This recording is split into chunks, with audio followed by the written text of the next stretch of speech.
நமஸ்காரம். உங்க கல்பனா ஸ்ரீகாந்த் நவம்பர் மாசம் ரிஷபராசி மற்றும் ரிஷப லக்ன அன்பர்களுக்கு எப்படி இருக்கு அப்படின்னு தெளிவா நம்ம பார்க்க போறோம். இந்த மாசத்துல ரெண்டு மிகப்பெரிய சேஞ்சஸ் நடக்குது. ஒண்ணு குரு நவம்பர் 11ஆம் தேதி அவர் வக்ரம் பெறார். அடுத்தது மாச கடைசியில அதாவது நவம்பர் 27ஆம் தேதி சனி பகவான் வக்ர நிவர்த்தி ஆறார். அது மட்டும் இல்லாம உங்களுடைய ராசிநாதன் 16ஆம் தேதி வரைக்கும் நீச்சம் பெற்ற நிலையில இருக்காரு. அண்ட் சூரியனுக்குமே பிடிக்காத வீட்டுல நீச்சம் பெற்று இருக்காரு.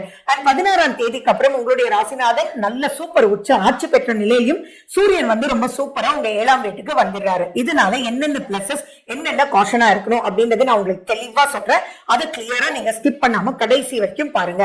இல்ல ஒரு முக்கியமான டக்குன்னு நீங்க தெரிஞ்சுக்கணும் அப்படின்னா ஃபர்ஸ்ட் ஹாஃப் சுமாரா இருக்கு, செகண்ட் ஹாஃப் நல்லாவே இருக்கு அப்படின்றத நீங்க புரிஞ்சுக்கணும். ஒவ்வொரு செக்டாரா பார்க்கும்போது முதல்ல பாத்தீங்க அப்படின்னா ரொம்ப பண பிரச்சனைக்குள்ள சிக்கக்கூடிய வாய்ப்புகள் அதிகமா இருக்கு. அதாவது கண்டிப்பா கடன் தரேன், நீங்க பெரிய வட்டிக்கு வாங்கியிருப்பீங்க.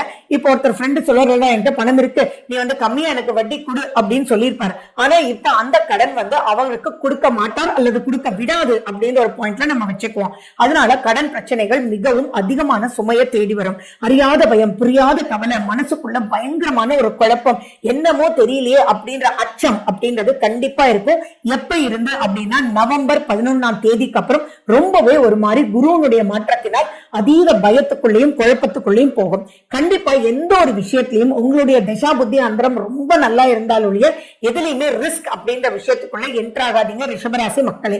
அதே மாதிரி நீங்க எந்த ஒரு இன்வெஸ்டாரை நம்பியும் டோட்டலா ப்ராஜெக்ட் அப்படின்றது ப்ரொசீட் பண்ணாதீங்க. எதுலையுமே முழுமையா உங்க கையில கேஷ் வந்ததுக்கு அப்புறம் ஓகே அப்ளை பண்ணிருக்கோம் வந்துரும் சொல்லிட்டோம் ஃப்ரெண்டு தானே கண்டிப்பா கொடுத்துருவோம் அப்படின்னு சொல்லி எல்லாம் நீங்க ப்ரொசீட் பண்ணீங்க அப்படின்னா அது மிகப்பெரிய பிரச்சனைக்குள்ள மாட்டுவீங்க அப்படின்றத நீங்க தெளிவா புரிஞ்சுக்கணும். அது மட்டும் இல்லாம உங்களுக்கும்